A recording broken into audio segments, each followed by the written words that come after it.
আজকে আমাদের আলোচনার বিষয় হলো আবর্তন ও বিবর্তন। এখান থেকে কি কি ধরনের প্রশ্ন আসবে এবং তার উত্তর কিভাবে লিখলে ফুল মার্কস পাওয়া যায়। উচ্চ মাধ্যমিক 2025 শিক্ষাবর্ষে তোমরা যারা পরীক্ষা দেবে, পরীক্ষার আর বেশি সময় নেই। এই শেষ মুহূর্তে তোমাদের দর্শন লজিক প্র্যাকটিস করা অত্যন্ত জরুরি। যারা দর্শন প্র্যাকটিস করবে তারা অবশ্যই ভালো নাম্বার পাবে। দর্শনে ফুল মার্কস পাওয়া যায় এবং 100 নম্বর অবশ্যই পাওয়া যায়। 80 মার্কের যে পরীক্ষা তোমাদের হবে, লিখিত পরীক্ষা, সেই 80তে 80 তোমাদের টার্গেট নিতে হবে।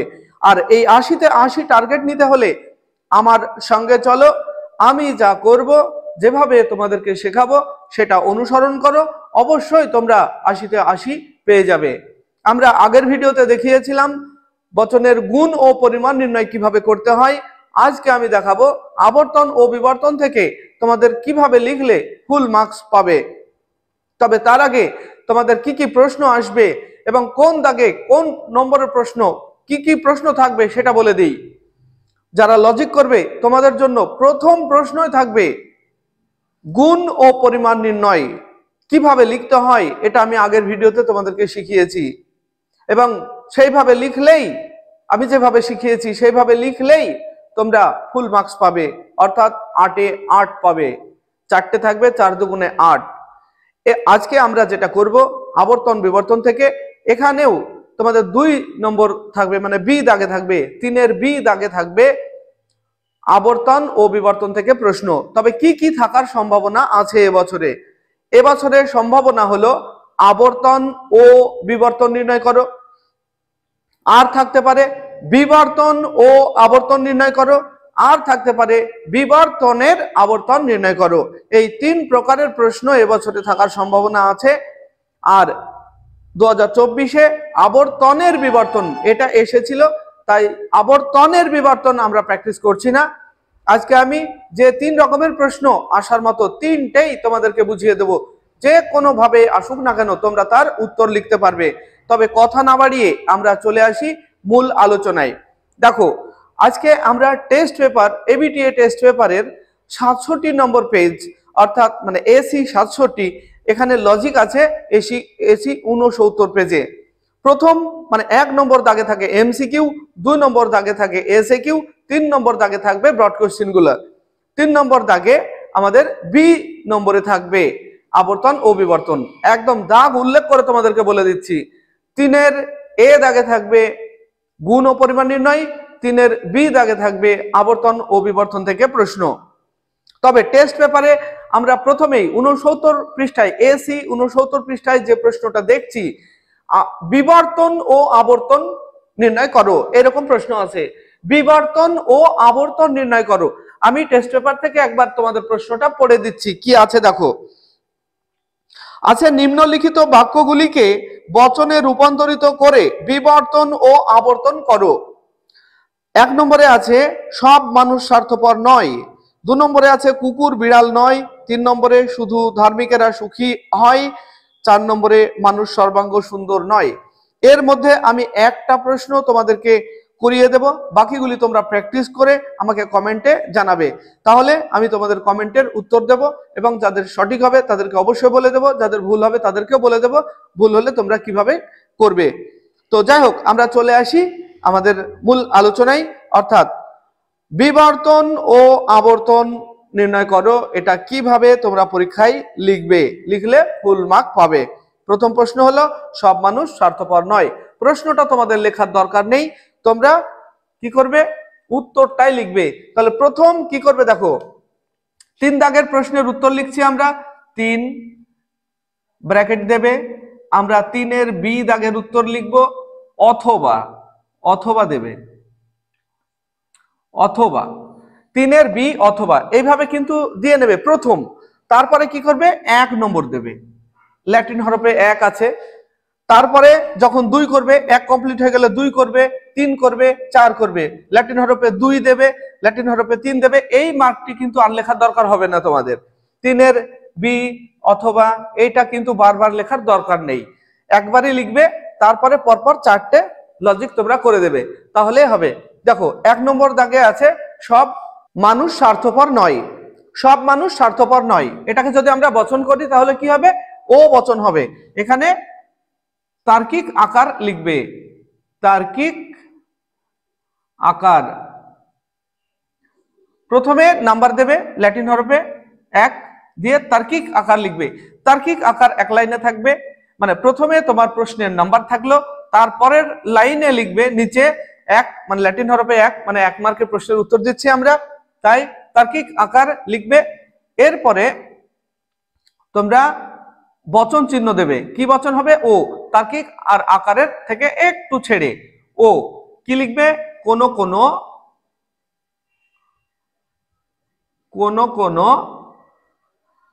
মানুষ, কোন মানুষ নয় স্বার্থপর, কোন মানুষ নয় স্বার্থপর, এইভাবে লিখবে। বচন হয়ে গেল, তারপর ছেদ দেবে। বচন হয়ে গেল আমাদের। এরপরে কি করবে দেখো, প্রশ্নে থাকবে বিবর্তন ও আবর্তন বলা আছে। বিবর্তন ও আবর্তন, যদিও আমি এখানে টাইটেলে লিখেছি আবর্তন ও বিবর্তন, মানে এটা আমাদের অধ্যায় হিসাবে টাইটেল লিখেছি, কিন্তু প্রশ্নে বিবর্তন ও আবর্তন বলা আছে। তাই আমরা কি করব? প্রথমেই বিবর্তন করব। কিন্তু যখন আমরা বিবর্তন ও আবর্তন, আবর্তন ও বিবর্তন এরকম ভাবে যখন যৌথ প্রয়োগ থাকবে, তখন অবশ্যই প্রথম বচনটির ব্র্যাকেটে লিখবে প্রদত্ত বচন, প্রদত্ত বচন। এইভাবে ব্র্যাকেটে কিন্তু এটা অবশ্যই লিখবে, প্রদত্ত বচন। এরপরে কি করবে দেখো, ও বচনের কি বলা হয়েছে? বিবর্তন বলা হয়েছে, তাই নিচে অতএব চিহ্ন দিয়ে বিবর্তন করো। বিবর্তন ও বচনের কি হবে? আই হবে। আই যদি করি আমরা তাহলে কি হবে? বিবর্তনে অ যোগ হয় আর বাকি সব ঠিক থাকবে। কোন কোন মানুষ আই বচনে হয়, কোন মানুষ হয়, স্বার্থপরের আগে একটা অ বসাতে হবে। বিবর্তনে আমরা অ বসাই, অ একটা ছোট্ট হাইফেন দেবে, দিয়ে লিখবে স্বার্থপর। অ হাইফেন দিয়ে লিখো স্বার্থপর, স্বার্থপর। এবার ব্র্যাকেটে কি লিখবে তোমরা? ব্র্যাকেটে লিখবে, বিবর্তন করলাম আমরা, তাই ব্র্যাকেটে লিখবে বিবর্তিত। বিবর্তিত, বানান ভুল করবে না। বহসি ব, তয়রে হসি ত, বিবর্তিত। এরপর প্রশ্নে বলা আছে বিবর্তন ও আবর্তন করো। তাহলে আমরা কি করব? এবার আবর্তন করব। বিবর্তন ও আবর্তন, অতএব চিহ্ন দাও দিয়ে। এবার দেখো এইখানে একটু বোঝার আছে, যদি থাকতো বিবর্তনের আবর্তন তাহলে আমরা এই আই বচনটার আবর্তন করতাম, কিন্তু এখানে আছে বিবর্তন ও আবর্তন, অর্থাৎ মূল বচনের, প্রদত্ত বচনের বিবর্তন হয়ে গেল আমাদের, প্রদত্ত বচনের আবর্তন করব আমরা। মানে এই যে প্রদত্ত বচন, এইটারই বিবর্তন, প্রদত্ত বচনেরই আমরা আবর্তন করব, ও বচনের আবর্তন। অর্থাৎ এখানে লিখতে হবে অতএব দিয়ে ও বচনের আবর্তন সম্ভব নয়, ও বচনের আবর্তন সম্ভব নয়। ব্যাস এটুকু লিখবে, তাহলে তোমরা ফুল মার্ক পেয়ে যাবে। তবে হ্যাঁ, পরীক্ষার খাতায় কখনোই এই চিহ্নটা দেবে না, আমি তোমাদের বোঝানোর জন্য এই চিহ্নটা দিলাম, এই তীর চিহ্নটা কখনোই দেবে না। এটা হলো বিবর্তন ও আবর্তন। আচ্ছা, এবার আমি তোমাদের এখানেই বিবর্তনের আবর্তন যদি আসে তাহলে কিভাবে করবে সেটা একটু বুঝিয়ে দিই। বিবর্তনের আবর্তন, দেখো বিবর্তনের আবর্তন যদি হয় তাহলে এই মূল বাক্যের বিবর্তন, বিবর্তনের আবর্তন মানে এই বাক্যটার তখন আবর্তন হবে, তখন আর এটা থাকবে না,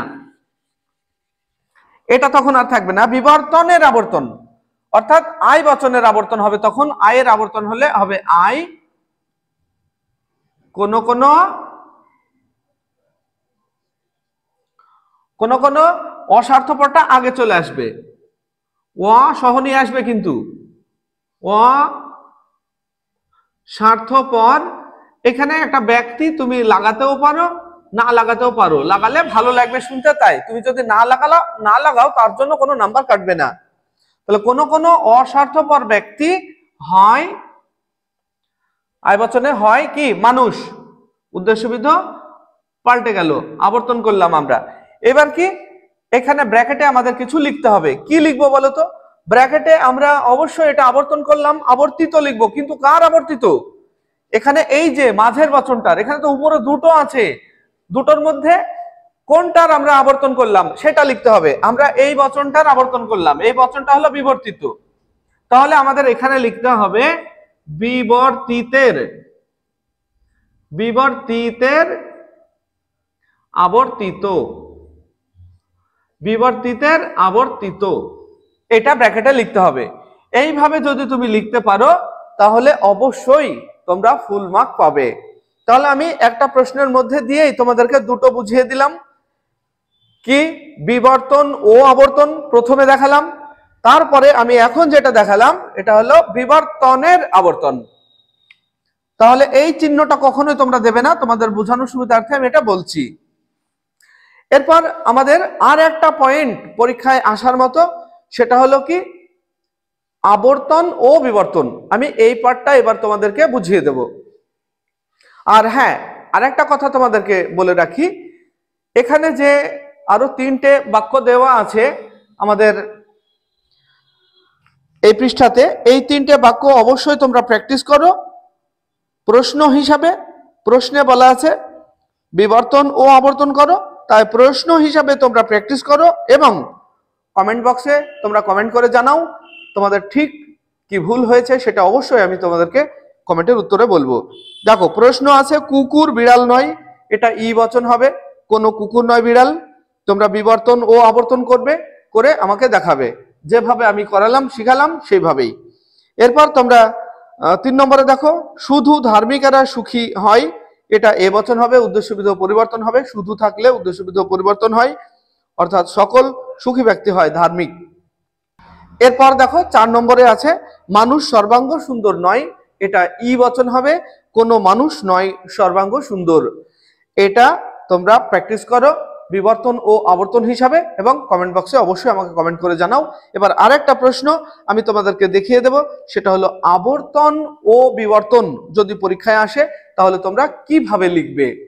মানুষ সর্বাঙ্গ সুন্দর নয়, এই বাক্যটা দিয়েই আমি তোমাদের বুঝিয়ে দেব আবর্তন ও বিবর্তন কিভাবে পরীক্ষায় লিখতে হয়। তো তোমরা কখনোই এটা মনে করবে না যে টেস্ট পেপারে মানুষ সর্বাঙ্গ সুন্দর নয় আছে তার উত্তর দিচ্ছি আমি, এটা কিন্তু তার উত্তর নয়। পরীক্ষায় মানে আমাদের যে টেস্ট পেপারে আছে সেটা বিবর্তন ও আবর্তন আছে, আমি সেটা তোমাদের করাচ্ছি না, আমি এখন শেখাবো আবর্তন ও বিবর্তন। দেখো এরকম যদি পরীক্ষায় আসে তাহলে প্রথমেই তোমরা কি করবে, 3-এর বি নাম্বার দিয়ে অথবা লিখবে, তারপরে ল্যাটিন হরফে 1 2 3 4 যে নম্বরে থাকবে সেই নম্বরে দেবে, দিয়ে দেখো প্রথমে কি করবে তার্কিক আকার লিখবে, তার্কিক আকার, তার্কিক আকার লেখার পর হাইফেন দেবে একটা, তারপরে ঠিক এর তার্কিক আকারের থেকে একটু ছেড়ে লিখবে এটার বচন, কি হবে ই বচন হবে, কোন মানুষ নয় সর্বাঙ্গ সুন্দর, কোনো মানুষ নয় সর্বাঙ্গ সুন্দর। আমরা এই বাক্যটার কি করব, এই বাক্যটার আবর্তন ও বিবর্তন করব, তাই এটাকে যৌথ প্রয়োগ হবে, যে কারণে আমরা ব্র্যাকেটে লিখব প্রদত্ত বচন, প্রদত্ত বচন।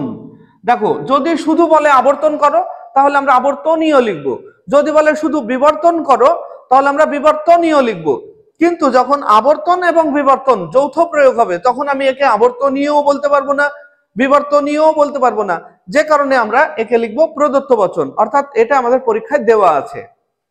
এবার আমরা কি করব, আবর্তন করব। আবর্তন যদি করি তাহলে কি হবে, দেখো ই বচনের আবর্তন ই হয়, তার আগে অতএব চিহ্ন দিয়ে নেবে একটা, অতএব দেওয়ার পরে ই বচনে কি হয়, আবর্তন মানে উদ্দেশ্যবিধ পরিবর্তন হবে, কোন কোন কি লিখবে, বিধটা আগে চলে আসবে, অর্থাৎ সর্বাঙ্গ সুন্দর আগে চলে আসবে, সর্বাঙ্গ, কোন সর্বাঙ্গ সুন্দর ব্যক্তি দিতে পারো তোমরা, দিলে ভালো লাগবে। উদ্দেশ্যে অনেক সময় ব্যক্তি লাগানো যায়, লাগালে ভালো লাগে। কোন সর্বাঙ্গ সুন্দর ব্যক্তি নয়, ই বচনে নয় মানুষ। এটা কি করলাম আমরা? আবর্তন করলাম, যে কারণে এখানে ব্র্যাকেটে লিখবো আবর্তিত। যখন আমরা আবর্তন করি তখন হয় আবর্তিত। এরপর প্রশ্নে বলা আছে আবর্তন ও বিবর্তন করো, অর্থাৎ মূল বচনের, এটা মূল বচন, প্রদত্ত বচন মানে মূল বচন, মূল বচনের আবর্তন, মূল বচনেরই বিবর্তন।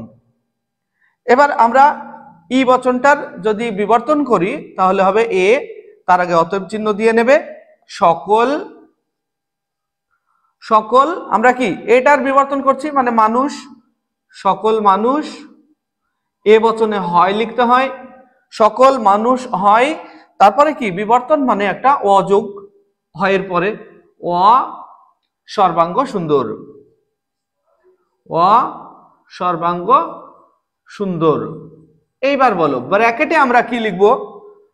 ব্র্যাকেটে আমরা লিখব প্রদত্ত বচনের কি করলাম আমরা? বিবর্তন করলাম, তাই ব্র্যাকেটে লিখব প্রদত্ত বচনের বিবর্তন। ব্র্যাকেটে লিখব আমরা প্রদত্ত বচনের বিবর্তন, প্রদত্ত বচনের বিবর্তন, এটা ব্র্যাকেটে লিখবে। এইভাবে আমরা আবর্তন ও বিবর্তন করব। আর আবর্তনের বিবর্তন তোমাদের এবছরে আসবে না, কারণ 2024-এ আবর্তনের বিবর্তন এসেছিল। তো যাই হোক, আবর্তন ও বিবর্তন থেকে যত রকমের প্রশ্ন আসার সম্ভাবনা আছে আমি তোমাদেরকে প্র্যাকটিসে শিখালাম। অবশ্যই তোমরা প্র্যাকটিস করো এবং টেস্ট পেপারের প্রত্যেকটা পাতায় পাতায় 3 দাগের বি নম্বরে অথবাতে থাকবে এই প্রশ্নগুলি। তোমরা প্র্যাকটিস করে আমাকে কমেন্টে জানাও, আমি অবশ্যই তোমাদের সমস্যা থাকলে তার সমাধান করে দেব। ভিডিওটি তোমাদের কেমন লাগলো? যদি ভালো লাগে তাহলে অবশ্যই লাইক, কমেন্ট এবং শেয়ার করবে। আর চ্যানেলটি যদি এখনো সাবস্ক্রাইব না করে থাকো তাহলে অবশ্যই চ্যানেলটিকে সাবস্ক্রাইব করবে। আর যদি তুমি ফেসবুক থেকে দেখে থাকো তাহলে অবশ্যই আমাদের পেজটিকে ফলো করে নেবে। আসছি পরবর্তী ভিডিও নিয়ে, সে পর্যন্ত সবাই ভালো থাকবে, সুস্থ থাকবে। Bye bye.